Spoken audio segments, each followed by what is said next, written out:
គ្រូប្រុសម្នាក់បានប្រទះឃើញរឿងចៃដន្យក្នុងបង្គន់ស្រីគឺកាមេរ៉ាលួចថតមួយតែពេលគាត់យកមកបើកមើលគាត់ដឹងថាអ្នកដែលដាក់កាមេរ៉ានោះគឺជាគ្រូបង្រៀនគំនូរដែលសិស្សស្រីចូលចិត្តបំផុតដូចនេះគ្រូម៉ាក៏បានលួចចូលទៅការិយាល័យឆ្លៀតពេលដែលគ្រូសិល្បៈមិននៅទីនោះហើយលួចបើកកុំព្យូទ័ររបស់គេមើលតែគាត់បែរជាបានរកឃើញថាកាលពីកន្លះឆ្នាំមុនមានសិស្សស្រីម្នាក់បានបាត់ខ្លួននាងមានទំនាក់ទំនងជិតស្និទ្ធជាមួយគ្រូសិល្បៈនៅថ្ងៃបាត់ខ្លួនអ្វីដែលកាន់តែអាក្រក់ជាងនេះទៅទៀតគឺយូចុងដែលជាសិស្សរបស់គាត់ក៏ត្រូវគ្រូសិល្បៈនោះបញ្ឆោតឲ្យចេញទៅក្រៅដែរដូចនេះគ្រូម៉ាក៏ប្រញាប់លើកទូរស័ព្ទទៅហៅគេភ្លាមតែហួសពេលទៅហើយយូជីនបានជិះឡានគ្រូគូរូបបាត់ទៅហើយពេលនេះលោកម៉ាដឹងច្បាស់ណាស់ក្នុងចិត្តបើគ្រូគូរូបចិត្តវិកលចរិតនោះនាំយូជីនទៅច្បាស់ជាមានរឿងអាក្រក់កើតឡើងមិនខានដូច្នេះហើយលោកម៉ាក៏បានប្រាប់រឿងកាមេរ៉ាលួចថតក្នុងបន្ទប់ទឹកនិងសិស្សស្រីដែលបាត់ខ្លួនកន្លះឆ្នាំមុនជូនយូជីនដឹងភ្លាមនោះក្រោយពីទូរស័ព្ទយូជីនក៏ផ្ញើសារប្រាប់លោកម៉ាប្រញាប់បន្ថយសំឡេងទូរស័ព្ទនៅកម្រិតទាបបំផុតបន្ទាប់ពីទូរស័ព្ទត្រូវបានផ្ដាច់យូជីនក៏បានប្រាប់លោកមៀតាមរយៈសារទៀតថាពេលនេះនាងកំពុងត្រូវបានគ្រូបង្រៀនសិល្បៈតែយូជីនលុបលួចលាក់នៅតែត្រូវគ្រូបង្រៀនគំនូរចាប់បានគាត់ក៏ចាប់ចុងដៃជើងយូជីនយ៉ាងណែនរួចក៏ទាញវាំងនឹងបិទយ៉ាងលឿនរៀបនឹងអូសយូជីនត្រឡប់ចូលបន្ទប់គេងវិញតែនៅគ្រាប្រកបដោយគ្រោះថ្នាក់បំផុតនេះលោកម៉ាស្រែកជេរមកដល់តែទ្វារធំត្រូវគ្រូគំនូរចាក់សោយ៉ាងជាប់លោកម៉ាត្រូវមើលខាងក្នុងតាមបង្អួចឃើញសិស្សសំណប់ត្រូវគេធ្វើបាបលោកម៉ាខឹងឆេះដូចភ្លើងភ្លាមគាត់ត្រូវតែឲ្យគ្រូគំនូររងកម្មយ៉ាងធ្ងន់លោកម៉ាក៏ប្រើដៃរហែកទ្វារឈើនោះហើយស្រែកជេរតម្រង់ចូលទៅក្នុងផ្ទះរួចក៏លើកកណ្ដាប់ដៃដូចគ្រាប់កាំភ្លើងធំត្រៀមនឹងវាយគាត់ហើយទោះវាបំបាក់ធ្មេញគាត់ក៏ដោយក៏នៅតែមិនអាចអស់ចិត្តលោកម៉ាដែរព្រោះក្មេងស្រីដែលបាត់ខ្លួនកាលពីកន្លះឆ្នាំមុនគឺជាមិត្តភក្តិស្និទ្ធស្នាលរបស់យូជីនដូច្នេះដើម្បីគេចពីកណ្ដាប់ដៃដ៏សាហាវរបស់លោកម៉ាគាត់ក៏សុខចិត្តប្រាប់ពីរឿងបង្រៀនសិល្បៈក៏បង្ខំចិត្តប្រាប់ពីមូលហេតុនៃពេលដែលមិត្តភក្តិឈ្មោះស៊ូយ៉ាន1ម៉ោងមុននាងបាត់ខ្លួនទាំងស្រុងនាងសុំលោកគ្រូសិល្បៈជូនទៅផ្ទះពិតមែនតែដល់ពាក់កណ្ដាលផ្លូវស៊ូយ៉ានសុំចុះនៅស្ថានីយ៍ប្រេងឥន្ធនៈក្រោយមកគាត់គិតទៅកាន់តែមានចម្ងល់គាត់ក៏សម្រេចចិត្តត្រឡប់ទៅរកស៊ូយ៉ានវិញទីបំផុតរកឃើញត្រឹមតែទូរស័ព្ទរបស់គាត់ក្នុងបន្ទប់ទឹកធ្វើបើការពន្យល់របស់គ្រូគំនូរដូចជាសំហេតុផលតែលោកម៉ាមិនជឿសម្ដីរបស់គេនោះទេលោកក៏បញ្ជូនគេទៅប៉ុស្តិ៍ប៉ូលីសតែម្ដងតែអ្វីដែលលោកម៉ាមិននឹកស្មានដល់នោះគឺមេប៉ូលីសមិនត្រឹមតែនៅថ្ងៃបន្ទាប់ដោះលែងគ្រូគំនូរនោះទេថែមទាំងប្រើអំណាចរបស់ខ្លួនបង្ខំឲ្យបិទបញ្ចប់សំណុំរឿងនោះថែមទាំងគាត់ស្គាល់ជនដែរជាគៀបម្នាក់បណ្ដាលឲ្យស៊ូយ៉ានបាត់ខ្លួនស៊ីសំឡេងរំខានសំឡេងលាន់តាមពិតគាត់ជាមេខ្លោងម៉ាហ្វីយ៉ាក្នុងតំបន់នេះគាត់ជាកូនចៅម្នាក់របស់នាយកសាលារីឯគ្រូបង្រៀនគំនូរដ៏ក្បត់ក្បាលមួយនេះបែរជាកូនប្រុសបង្កើតរបស់នាយកទៅវិញដូច្នេះប៉ូលីសមិនហ៊ានកប់ទេសាលាកិច្ចវេសមិនទទួលខុសត្រូវគ្រូក៏មិនអើពើគេស្មានថាការបាត់ខ្លួនរបស់ស៊ូយ៉នពិតជាពាក់ព័ន្ធខ្លាំងនឹងពួកគេទាំង4តែពេលពូម៉ាចុះស្រាវជ្រាវដល់ជ្រៅគាត់ក៏ត្រូវនាយកបណ្ដេញចេញភ្លាមតែក្រោយពីមានការអភិវឌ្ឍជាបន្តិចរឿងនេះក៏មានការផ្លាស់ប្ដូរដ៏ធំដើម្បីស្វែងរកមិត្តភក្តិដែលបាត់កន្លះឆ្នាំនាងដែលមានអាយុ17ឆ្នាំមិនខ្វល់ពីក្រសែភ្នែកអ្នកដទៃទេនាងនៅតែបន្តចែកខិតបានស្វែងរកមនុស្សបាត់តែក្រោយពីស៊ូអស់រយៈពេលកន្លះឆ្នាំអ្វីដែលនាងទទួលបានទោះបីការខិតខំទាំងអស់ត្រូវបរាជ័យក៏ដោយនាងនៅតែមិនស្ដាយក្រោយអ្វីឡើយតែការស្លាប់របស់មិត្តភក្តិព្រោះមិត្តភក្តិនាងបានបាត់បង់ឪពុកម្ដាយតាំងពីតូចឪពុកម្ដាយរបស់នាងកំពុងតែស្ថិតក្នុងវ័យដ៏ស្រស់ស្អាតអាយុរបស់ម៉ៅតែនាងបែរជាត្រូវទៅធ្វើការនៅក្លឹបកម្សាន្តដើម្បីមើលថែលោកយាយដែលមានជំងឺប្រចាំកាយហើយមូលហេតុដែលយូជីនយំយ៉ាងខ្លាំងនោះគឺមានតែមួយផ្នែកប៉ុណ្ណោះដែលផ្ដើមចេញពីមិត្តភាពពួកគេតែភាគច្រើនគឺមកពីជីវិតដ៏សែនលំបាកវេទនាស៊ុនហាវណាមអាទូបូដាស៊ូលូលោកគ្រូម៉ាជាគ្រូរបស់សិស្សទាំងពីរនាក់ឃើញពួកគេឆ្លោះគ្នាហើយយំយ៉ាងខ្លោចផ្សាឃើញស៊ូយ៉ានរងទុក្ខវេទនាហើយស្លាប់យ៉ាងអយុត្តិធម៌ចិត្តគាត់ជឿចាប់ភ្លាមដោយត្រូវគេចាក់ដោយកាំបិតតែការជឿចាប់មិនអាចដោះស្រាយការស្លាប់របស់ស៊ូយ៉ានបានទេហេតុនេះហើយលោកគ្រូម៉ាក៏ស្វែងរកក្លឹបធំជាងគេក្នុងតំបន់នោះដោយកំហឹងព្រោះស៊ូយ៉ានធ្វើការនៅទីនេះនៅថ្ងៃបាត់ខ្លួនដូច្នេះតតែវីពួកគេឲ្យតតែតច្រកទើបអាចសួររកមូលហេតុនៃការស្លាប់របស់ស៊ូយ៉ានបានពេលលោកគ្រូម៉ារុញទ្វារយ៉ាងខ្លាំងសង្គ្រាមដ៏កាចសាហាវដែលមិនអាចបញ្ឈប់បាននេះក៏ហ៊ាននឹងចាប់ផ្ដើមហើយ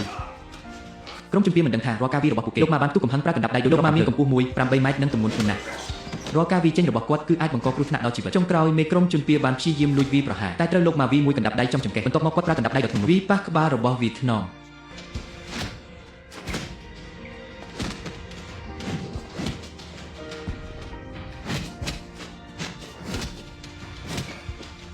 រហូតដល់3ម៉ោងក្រោយមកទើបជននោះចាប់ផ្ដើមដឹងខ្លួនបន្តិចម្ដងវាចំចង្កេះបន្ទាប់មកប្រើកណ្ដាប់ដៃដោយគ្រាប់កាំភ្លើងធំតម្រង់ទៅក្បាលរបស់គេថ្នមរហូតដល់ពេលវេលាកន្លងទៅ3ម៉ោងមនុស្សម្នាក់នេះទើបតែភ្ញាក់ឡើងយឺតែខ្លាចពូម៉ាវីទើបអ្នកនេះក៏សារភាពពីមូលហេតុដែលស៊ូយៀនស្លាប់គឺយប់ដែលស៊ូយៀនទៅធ្វើការក្រៅម៉ោងនោះឯងយាយគាត់ឈឺធ្ងន់ភ្លាម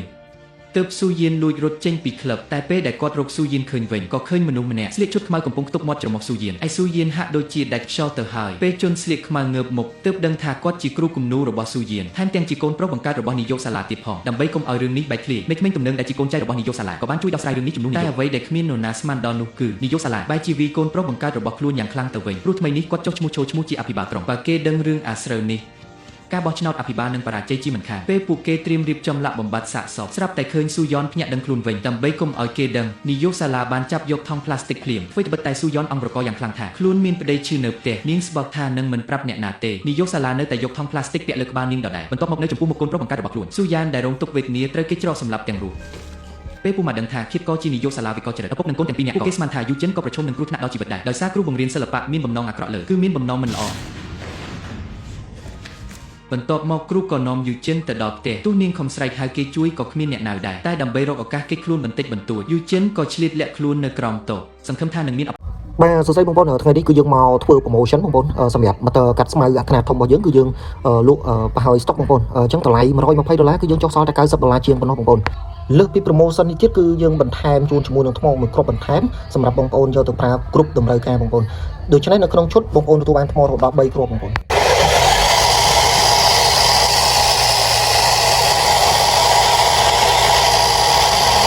พูดให้กัดหลังมันนึกสมานทาครูมันประยับจับยูเจนเตแต่ก็ใบจีบใบแก้วสราจิจรานเตลเลได้ดอยเจ็ดหนารูดได้จวนกำติกินเจาะใบเติมมุกบันติกมาดองก็ถ้าริกรีนั่งอารมณ์ตัวใจจุ่มเนี้ยเลือจุ่มในระบบกอดสลับแต่ขนมเตสงัดเชิง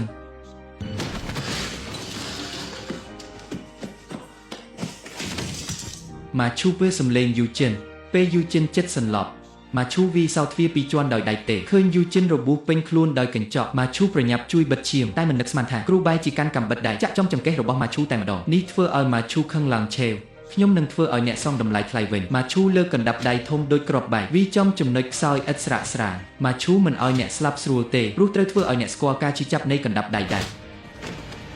เป้ได้บรองมันเนี่ยนิตรมเลงบางปูมาก็ปรากบัดจงกรอยเพลียมคือการปัดนอมได้เกยคลายกรอยปูมาบรรจุนยูจินเติมมันตีเป็ดรวยก็สำหรับเจ็ดเฟอร์รึงชกูคือปราวิธีต่อคลวนดำใบเอานิยกสาราตัวกำทงนนิยกเปนี้บานจบชนาวจีอภิบาลกรองเป้ก็ตลอดเตอริบจ้องพิธีอบอเจจุ่มเนี่ยปูมาเจ็ดประมาทกรุบเพลิงสำได้เตอรกลานขมายระบเกแต่อังเกรหักมันดังกำลังปูมาได้เตอรกพายเตอกันดับใดปูมาหมวยใดย่อมจ้องเล่นจีมวยมนุษย์จำยังจับได้นิเฟอร์ก็ถามมัดเพะโอนโปรหนึ่งโจร่วมกำจัดมนุษย์เตรชานุจีจงกรอยกรองกาบดังปริหารโดยโพสต์ตางกรุบกรอนเตียงนิยุสาราหนึ่งบุกโกลเปียกปอนเตียงออกผู้เกสแต่เตยตัวตุกตามฉบับจำนายซิวเจนได้พยักคลูนยืดเป้เคยตกตาได้ปูมาบานตกอ่อยนิ้งก็บานย้ำจีเลิกดำโบง